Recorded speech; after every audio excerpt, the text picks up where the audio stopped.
ফজা পাগলা ভুয়া মুক্তিযোদ্ধা প্রমাণ আছে, আজকে প্রমাণ করে দেব।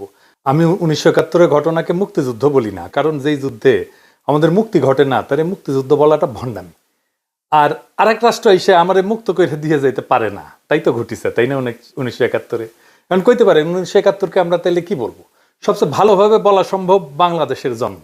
এই বাংলাদেশের জন্ম ইতিহাসের অংশ, এই জন্মকে আমাদের জাস্টিফাই করতে হবে, তাইলেই বাংলাদেশ রাষ্ট্র টিকবে। না হলে বাংলাদেশ টিকে থাকার মরাল অথরিটি থাকবে না, নৈতিক যে অথরিটি সেটা থাকবে না। যাই হোক, সেই আলাপ আমি পরে করব, আজকে না। আজকের আলাপটা একটু মুখরোচক টাইপের। 1971 নিয়ে, মুক্তিযোদ্ধাদের বীরত্ব নিয়ে ফাপা আর মিছা কথা কিভাবে ধরতে হয় সেটা দেখাই দেব। আজকের টেস্ট কেস হচ্ছে ফজা পাগলা, আর ফজা পাগলা যে প্যাথোলজিক্যাল লায়ার সেটাও দেখাই দেব। আসেন আল্লাহর ওয়াস্তে শুরু করি। ফজা পাগলা একটা সাক্ষাৎকার দিচ্ছে বেকাত্তর টিভিতে। রণাঙ্গনের স্মৃতি এই সিরিজে তারে আনিছিল শফিক আহমেদ, এটা এই অনুষ্ঠান করতো। তো এই অনুষ্ঠান এতই গুরুত্বপূর্ণ মুক্তিযুদ্ধ চেতনা মারানীদের কাছে যে মুক্তিযুদ্ধ জাদুঘর এই জন্য তারে পুরস্কার দিচ্ছে। দেখেন, তার মানে এই প্রোগ্রামে যা যা বলিছে সেসব গুরুত্বপূর্ণ কথা আমাদের আমলে নেওয়া উচিত। আসেন এগুলো আমরা দেখি, আগে তার কথা শুনি, তারপরে আমরা পরীক্ষা করে দেখি কথাটা সত্য আর মিথ্যা কিনা। প্রথম দাবি, সে 1971-এর 9 মার্চ পতাকা উড়াইছে। দেখেন এডিটর সাহেব, তার কথাটা দেখান। আমি কিশোরগঞ্জে 9 মার্চ পতাকা উড়ালাম, 10 মার্চ কিশোরগঞ্জ শহরে রইলাম, 11 মার্চ আমি ইটনা আমার গ্রামের বাড়িতে চলে গেলাম। আচ্ছা, এইবার আসেন দেখি কিশোরগঞ্জে কে কবে স্বাধীন বাংলাদেশের পতাকা উড়াইছিল। 1971 সালের 6 মার্চ অকুতোভয় ছাত্রনেতা কামরুজ্জামান কমরু কিশোরগঞ্জে সর্বপ্রথম স্বাধীন বাংলাদেশের পতাকা উত্তোলন করেন। কিশোরগঞ্জে পতাকা উড়ানো হয়েছে 6 মার্চ, 9 মার্চ না। আর সে উড়ায় নাই। এইটা সাহেব একটা স্কোর কার্ড করেন না পাশে, শেষে দেখুন নি ওই পাশ করিছে না ফেল করিছে, লেখেন পতাকা উড়ানোর দাবি নাম্বার কত দিমু, হদ্দুটে 0, লাড্ডা গোড্ডা। আসেন পরের দাবি কি তা দেখি। তারপরে সে কয় যে 11 মার্চে গ্রামের বাড়ি যায় ইটনা, থানায় গিয়ে বলে অস্ত্র দিয়ে দিতে হবে। 200 থেকে 250 ছাত্র নিয়ে নাকি ট্রেনিং করায় আনসার কমান্ডার দিয়া। পরে কইছে এটাই তার একমাত্র ট্রেনিং এবং এটাই তার কমপ্লিট ট্রেনিং আর কি, আনসারের ট্রেনিং দিয়া মিলিটারি যুদ্ধ করেছে। যাই হোক, এবং সেই ইটনায় গিয়ে আমি ওসি সহ সমস্ত পুলিশকে বললাম অস্ত্র সব দিয়ে দিতে হবে, এবং ইটনার মাঠে তৎকালীন আনসার কমান্ডারদের নেতৃত্বে আমরা ট্রেনিং দিতে শুরু করলাম। এবং সেই সংখ্যাটা আমাদের খুব কম ছিল না, প্রায় 2 থেকে 250 ছাত্র বা যুবক আমরা ট্রেনিং দিলাম ইটনার মাঠে। আমি আমার জীবনের প্রথম যুদ্ধটা করেছিলাম। ওই যে ইটনাতে যে ট্রেনিংটা দিলাম সেই ট্রেনিংটা আমার সম্পূর্ণ ছিল ট্রেনিং একটা। তো মুক্তিযুদ্ধে ইটনা উপজেলা এই শিরোনামে মুক্তিযুদ্ধ জ্ঞান কোষের প্রথম খণ্ডে এই ট্রেনিং এর কথা নাই, যদিও এই ফজা পাগলা সম্পর্কে বলা হয়েছে সে মুক্তিযুদ্ধের অন্যতম প্রধান সংগঠক। তাহলে এডিটর সাহেব, ইটনা ট্রেনিং করানোর দাবির পক্ষে কোনো প্রামাণ্য রেফারেন্স বইয়ে এভিডেন্স নাই, তাহলে ইডিও সে লাড্ডা গোড্ডা দেন। এডিটর সাহেব 2-0 কি আর করবেন, যা দিবেন হাতে তাই যাবে সাথে। এরপরে সে বলতেছে 21, 22 এবং 23 জুন সে তামাবিল জাফলং এ মীর শওকতের আন্ডারে যুদ্ধ করেছে। সে ছিল ডাউকিতে, নিজেই কইছে। দেখেন এডিটর সাহেব এই অংশটা। মেজর মীর শওকত আলীর নেতৃত্বে প্রথম আমি জাফলং এবং তামাবিলে একটা যুদ্ধ করি। পাকিস্তানি হানাদার বাহিনী জাফলং তামাবিলে ছিল, আর আমি ছিলাম ভারতের শিলংয়ের কাছে ডাউকির পারে। 3 দিন এখানে যুদ্ধ করেছিলাম। সেটা ছিল 21, 22, 23 জুন। সেই যুদ্ধ আমার প্রথম যুদ্ধ। মুক্তিযুদ্ধের সামরিক অভিযান 2য় খণ্ডে যে এই জায়গাটা যুদ্ধের কথা বলছে না, ওই যে তামাবিল জাফলং, ওই যুদ্ধের সব যুদ্ধের বর্ণনা আছে। এটা হচ্ছে রাধানগরের যুদ্ধ। অনেকগুলো যুদ্ধ হয়েছে রাধানগরে।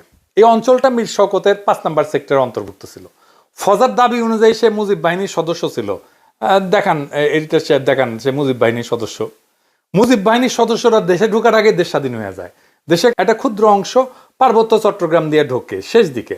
তো ফজা ডিসেম্বরের 2য় সপ্তাহে ফজার কোনোভাবেই মীর শওকতের সেক্টরে যুদ্ধ করার সম্ভাবনা নাই, তাও তর্কের খাতিরে ধরি যে করছে। তাও তার বলা তথ্যই ভেরিফাই করি। আসেন মুক্তিযুদ্ধের সামরিক অভিযান 2য় খণ্ড থেকে পড়ি। রাধানগর কমপ্লেক্সের গুরুত্ব সিলেট তামাবিল ডাউকি সড়কের অবিভাজ্য ভারতীয় উপমহাদেশে ইংরেজ শাসনামল থেকেই যথেষ্ট গুরুত্ব বহন করে আসছে। ভারতের আসাম, মেঘালয়, মণিপুর, নাগাল্যান্ড, মিজোরামের সাথে স্থলপথে বাংলাদেশের ব্যবসা বাণিজ্য ও যাতায়াতের একমাত্র যোগাযোগ মাধ্যম হচ্ছে এ সড়কপথ। 2য় বিশ্বযুদ্ধে মিত্রবাহিনীর বার্মা ফ্রন্টে যুদ্ধ পরিচালনাতেও এ সড়কটি একটি গুরুত্বপূর্ণ ভূমিকা পালন করেছে। সামরিক দিক থেকে সিলেট তামাবিল সড়কটি নিজেদের আয়ত্তে রাখতে পারার অর্থ অনেকাংশেই ছিল সিলেটের প্রতিরক্ষা নিশ্চিত করা।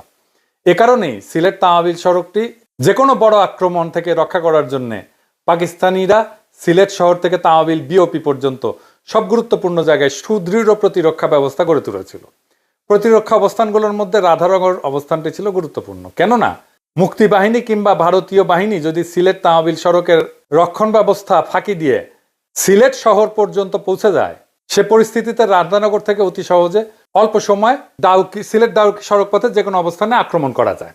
তো এই ডাউকি ঘাট অঞ্চলের অবস্থান দখল করে রাখার জন্য রাধানগর ছিল একটা গুরুত্বপূর্ণ জায়গা। সহজ ভাষায় রাধানগরের অবস্থানটা সিলেট তামাবিল ডাউকি শিলং মহাসড়কের এতই কাছে ছিল যেখান থেকে যে কোনো ধরনের বড় ধরনের বিপর্যয় ঘটানো সম্ভব ছিল। আর সেই লক্ষ্যে দীর্ঘ 8 মাস ধরে পাকিস্তানিরা রাধানগরের চারিদিকে এক বিস্তৃত এলাকা জুড়ে একটা শক্তিশালী সুসংহত প্রতিরক্ষা ব্যবস্থা গড়ে তুলেছিল। 21-22 কোনো যুদ্ধ হয় নাই। 23শে জুন পাকিস্তানিরা আক্রমণ করে রাধানগর দখলে নেয়। তো উই তাইলে যুদ্ধ করিছে, তাহলে তো হারিছে উই, কিন্তু 21-22 যুদ্ধ হয় নাই। 27শে জুন মুক্তিবাহিনীরা আক্রমণ করে কিন্তু পরাজিত হয়ে পশ্চাৎপসরণ করে। 13ই জুলাই জাফলং এ একটা যুদ্ধ হয়, এটাকে মুরিয়ার যুদ্ধ বলা হয়। যে দেখেন, তাইলে ওই যুদ্ধের কোনো কথা আছে? ডাউকি ইন্ডিয়ার মধ্যে, ডাউকিতে একটা মুক্তিযোদ্ধা ক্যাম্প ছিল, সে আছে ডাউকিতে। ডাউকি থেকে সে যুদ্ধ করতেছে জাফলং আর তামাবিলে। এইটা স্যার গুগল ম্যাপে ডাউকি তামাবিল আর জাফলং দেখান তো। তামাবিল আর জাফলং দুই দিকে না, আর মাঝখানে ডাউকি, দেখেছেন? এইভাবে মিলিটারি অপারেশন করে, দুই দিকে মিলিটারি অপারেশন হবে, আর ওই ডাউকি থেকে ওই যুদ্ধ করছে। হ্যাঁ, ওই ডাউকি থেকে ওই দুইটা জায়গার দূরত্ব প্রায় 10 কিলোমিটারের মতো। মানে এটা ছেলে খেলা। আচ্ছা ভাই, আর্মির লোকজন আছে না, আপনারা কেন চ্যালেঞ্জ করেন না এসব বালসাল? তাহলে এডিটর সাহেব, জাফলং এ লাড্ডা গুড্ডা, তাই না? শূন্য। এইবার আসেন করিমগঞ্জ আর তরাইল থানা মুক্ত করা। এইটা সাহেব দেখানো কি কইছে আগে? আমরা করিমগঞ্জ থানা, তারাইল থানা আমরা দখল করলাম, তাদের সমস্ত অস্ত্র নিলাম, তারাইল থানা মুক্ত করলাম, করিমগঞ্জ থানা মুক্ত করলাম। ভিতরে এই যুদ্ধগুলো আমাদের করতে হয়েছে। করিমগঞ্জ থানাকেও মুক্ত করে নাই। 14ই ডিসেম্বর তারা রাজাকাররা ছাইড়ে চলে যায়, তারপরে পুরা করিমগঞ্জই মুক্ত হয়ে যায়। এটাকেও মুক্ত করে নাই। তাইলে এখানেও লাড্ডা গুড্ডা। করিমগঞ্জ থানা লাড্ডা গুড্ডা। তরাইল থানা মুক্তিযুদ্ধ জ্ঞান কোষে তরাইল থানা মুক্ত করার যুদ্ধের কথা আছে, সেটাও আছে। তরাইল থানা পাক হানাদারদের সঙ্গে মুক্তিযুদ্ধদের 3 বার যুদ্ধ হয়। একবার তারা দখল করার পরে পাক বাহিনী আবার এটা যে পাল্টা দখল করে নেয়। অক্টোবর মাসের প্রথম দিকে মুক্তিযোদ্ধারা থানা দখল করে, নভেম্বর মাসের শেষ দিকে হানাদাররা আবার তা দখল করে নেয়। 14ই ডিসেম্বর মুক্তিযোদ্ধারা পুনরায় দখল করে স্বাধীন বাংলার পতাকা উত্তোলন করে একেবারে স্বাধীন হয়ে যায়। ওই কোসে আর নাকি যুদ্ধই করা লাগেনি, ফায়ার বললেই নাকি পলায় যেত। তরাইল থানা দখলে 3 বার যুদ্ধ করতে হয়েছে। ফায়ার বললে কেউ পলায় যায় নাই। ফায়ার বললে থানা ছেড়ে পলায় যাইতো। সে আসতেছে শুনলে নাকি কাঁপতো। দুনিয়া কেউ শুনেছেন একটা গেরিলা অপারেশনে যাওয়ার আগে জানায় অপারেশনে যায় কেউ? ওই তো যুদ্ধের বেসিকই জানে না। আগে সে আসতেছে এটা জানায় দেয়, জানায় দিয়ে অপারেশন করে কেউ। বালসাল যা বলে বাঙ্গুরা সেটা খায়। সে নাকি কান ধরে উঠবাস করে ছাইড়ে দিছে। এডিটর সাহেব শোনান। কিন্তু খুব সত্য করে বলতে গেলে বলতে হয়, আমার নাম শোনার সঙ্গে সঙ্গেই রাজাকাররা পালায় যেত। ফজলু কমান্ডার আসিতেছে, এই কথাটা তাদের কাছে আগুনের মতো মনে হইতো যে কেউ বাঁচবো না, কাজে সবাই পালিয়ে যেত। কাজে কোনো থানা দখল করতেই আমাকে ওইভাবে যুদ্ধ করতে হয় নাই। খালি একটা ফায়ার বলার সঙ্গে সঙ্গে একটা ফায়ার দিলেই বুঝছে যে আমাদের জীবন হবে, রাজাকাররা পালিয়ে গেছে। ওসিদেরকে ধরে আনছি, সিউদেরকে, তখন সিউ ছিল, তাদেরকে ধরে এনেছি গাঙ্গের পাড়ে কোথাও স্কুলের সামনে কান ধরে উঠবস করে 10টা বেতের বাড়ি দিছি। জীবনে আর কোনোদিন থানায় আসবি না, ছেড়ে দিয়েছে। তো তারাইল থানা আবার দখল নিল কেমনে পাক বাহিনী? তাহলে এখানে লাড্ডা গুড্ডা, ডাবল শূন্য। এইটা শেপ দেন।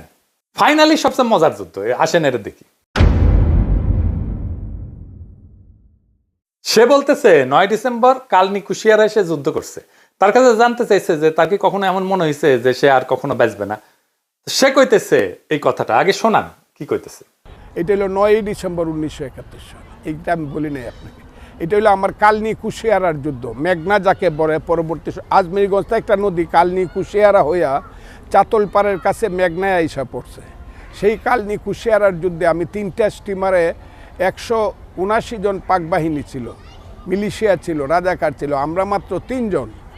এখনও আরেকজন জীবিত আছে। কয়েকদিন আগে আমার আরেক মুক্তিযোদ্ধা বন্ধু মারা গেছে। আমরা 3 জন, আমি ফজলুর রহমান, আমার ডেপুটি কমান্ডার নিহারেন্দু দেবনাথ, আমার আরেক সাথী আবু তাহের ঠাকুর মারা গেছে। 3 জন আমরা যুদ্ধ করি, তাদের 2 জনের কাছে 2টা এলএমজি ছিল।